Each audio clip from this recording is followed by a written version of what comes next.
Hello, I'm XToyCat, and as you're probably already aware, I've been playing Minecraft on this same survival world for over 7 years in a row now, and a lot of people are aware of that and have seen a lot of videos of various different projects, but don't necessarily see the entire world all of the time. And I understand this, there's lots of project videos, there's lots of Let's Plays, it'd be hard to consume every piece of content about this huge world, so I figured why not condense down my 5 favorite projects into one big kind of filler style video, because who doesn't love top 5 videos, and who doesn't love, seeing a lot of a survival world. So that's what I'm going to be showing you in today's video. I hope you all do enjoy it, but let's dive straight into the top 5 builds and projects I've made over my time on this world.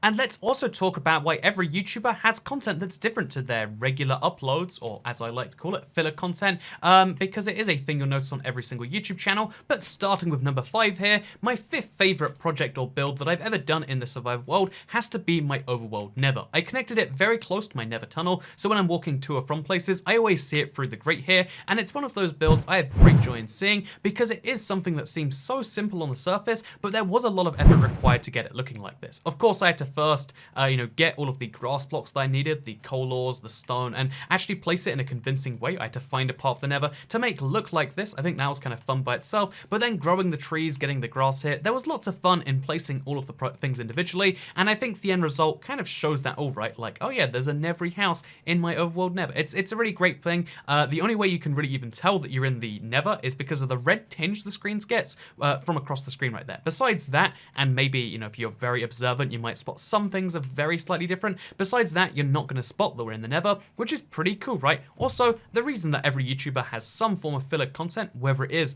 top 5 lists or whether it is Q&A videos or any of the other things you'll spawn every YouTube channel, is something that's, in my opinion, a complex question to answer, but it starts with a very simple explanation of like, well, every YouTuber needs to have days off, right? Or to put that more simply, not every single video that a YouTuber uploads, by definition, can be their best. And although you can try your very hardest to make every video your best, the truth is sometimes people want a, like what you might see as a lazy video, but actually has more personality injected. A lot of people want to see a guide around this Let's Play world, but it's something I haven't done because I've been focusing on bigger concept projects and whatnot, and therefore this is a good opportunity to provide that. Same with a Q&A. It might seem like it's just answering questions, and from a production standpoint, it is. It's very easy to make, but it's also something that allows you to answer some of the burning questions and curiosities in people's minds. Anyway, let's move on to number 4.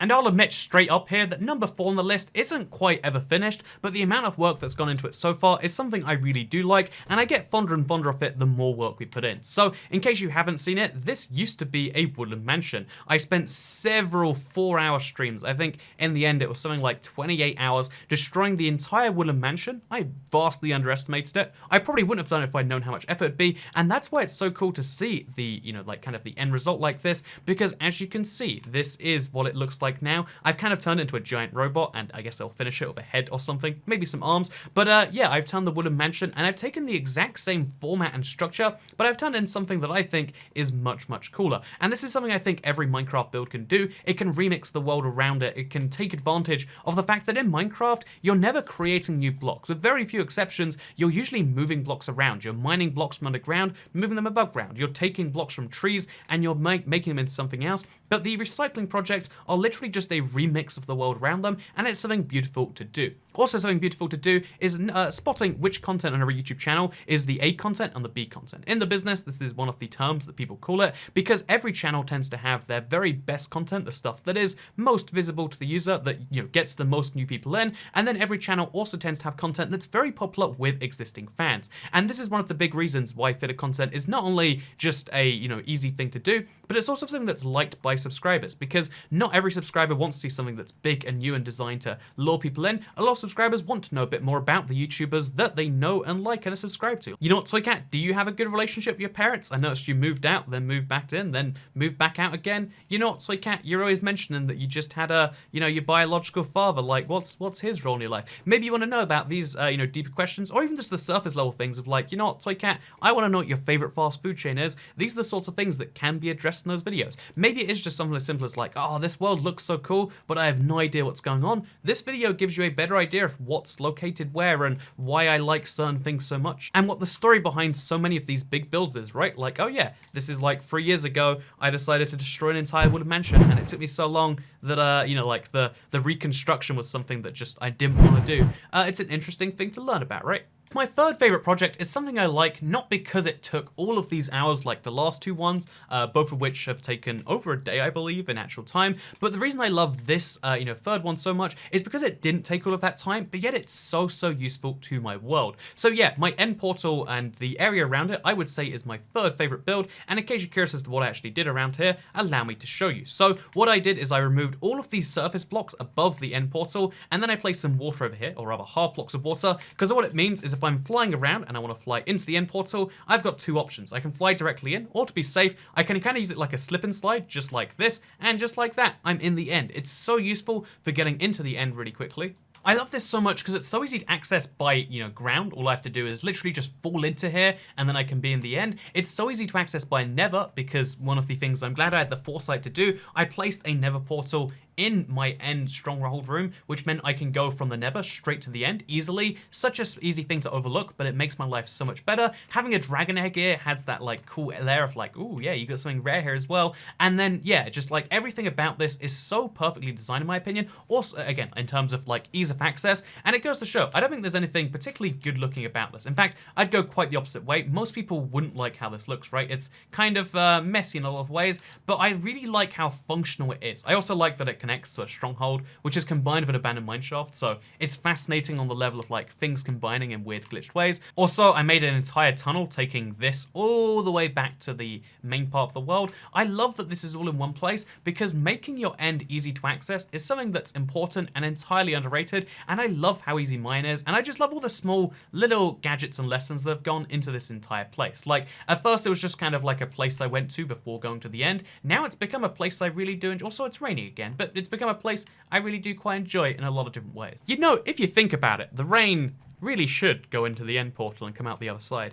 But yeah, TV shows actually have the exact same concept. Bottle episodes are where, instead of putting a lot of budget into an episode, it's just character development. But the character development episodes are not necessarily bad episodes. In fact, Seinfeld, if I'm not mistaken, was one of the first shows to invent the trope of the bottle episode, and that episode of Seinfeld is quite well regarded. Same with Community. If you watch their bottle episodes, they're generally quite good. There's a lot of shows that do bottle episodes really well because the concept, even though it's low budget and, it's easier to write in terms of scripting and, in terms of all the production areas, it's easier to make, but that doesn't make it a bad thing. Speaking of things that aren't bad, the second favorite project, I would hope you don't think it's bad, because it really does split minds, and that's what I kind of like in this world. One of the things you've probably noticed about me if you watch my streams or my Let's Plays or anything about me is I'm a little bit of an abrasive person. Like, I have a lot of, things that apparently people don't like, and that's fine in my opinion. So one of the things about that is that I coated my entire end in glass. Why did I do it? Because I thought it was a fun use of glass, honestly. And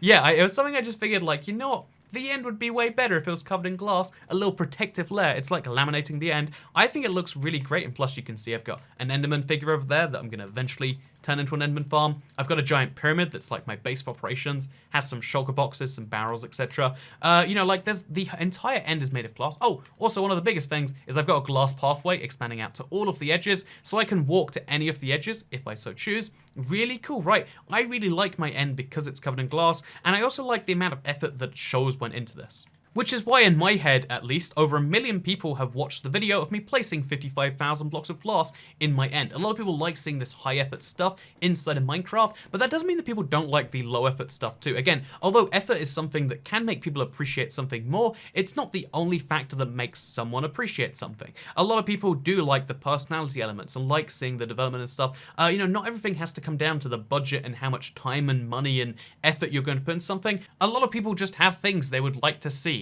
Point in case, one of my most popular live streams ever was where I made a bet. I was wrong about the bet, and I had to eat a Carolina Reaper. That wasn't hard to do in terms of, like, it took me 15 minutes. I ate a Carolina Reaper, and then I felt very, very, very, very, very sick afterwards. Okay. Maybe I'll eat these regularly. Amazing. It's still getting worse. Pretty bad, as it turns out. Carolina Reaper is not the hottest pepper in the world for no reason.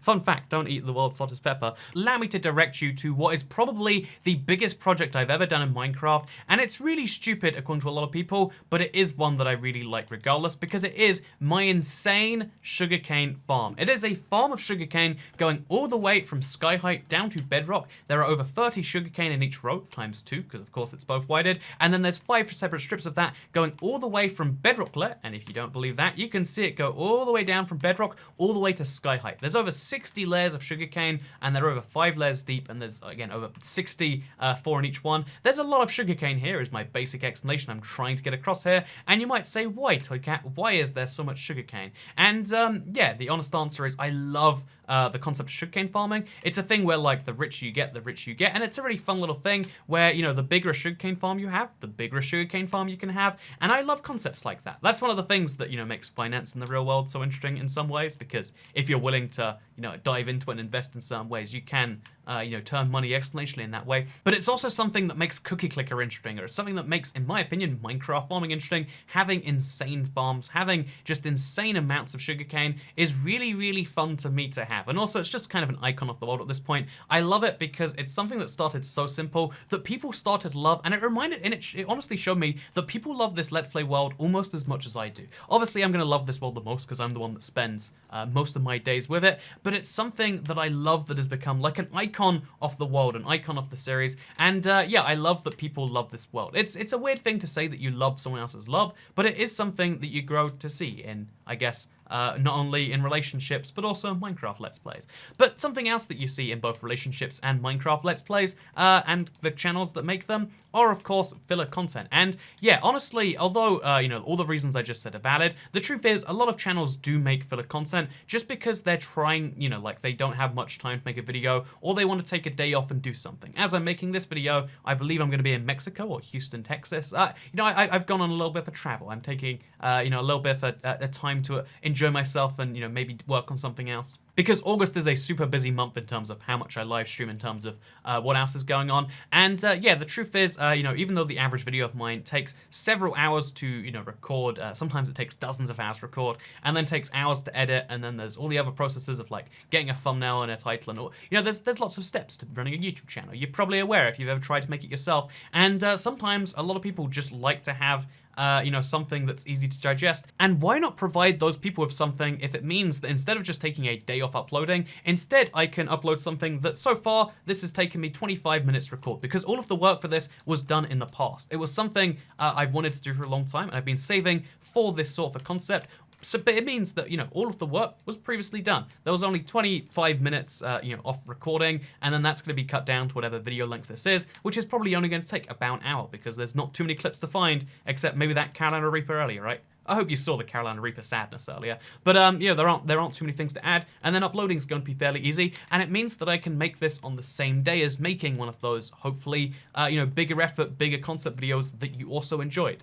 And yeah, I just really think that, you know, filler content has its place on YouTube. Obviously, some YouTubers will abuse it just to make the lazy content, and that's why so many Q&As you're just like, please, I don't want to watch this, I've just learned about you. What a bad thing. But the truth is, you know, there are some people who would love to see that more than anything else, and that's why I upload the Q&As, even though they don't do great in terms of views. That's why I upload the Let's Plays, even though they don't do great, because it is something that's fun for me, that isn't too much, you know, effort to create, but allows me an outlet to do something I always want to do, and also allows me the time and the, you know, the freedom to have, like, you know, not have to work every single day on YouTube, because I upload a video every day, but it doesn't mean I have to make a video every day because of content like this. And I think that's great, and I think it's something that I wanted to raise the points of alongside talking about my 5 favorite builds. So hopefully you enjoyed this video. Was it really about the builds, or was it really about filler content? I don't know, you tell me. But yeah, I think that's honestly, with every single video that has a bit of, like, you know, fillerishness to it, I think it's important for YouTubers, you know, to think about, like, okay,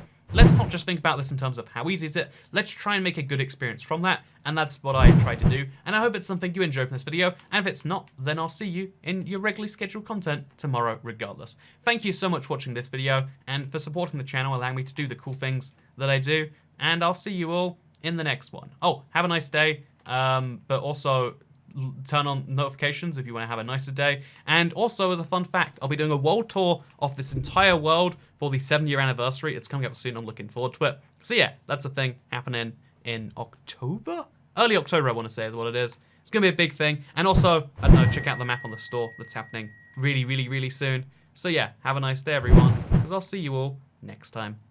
Bye.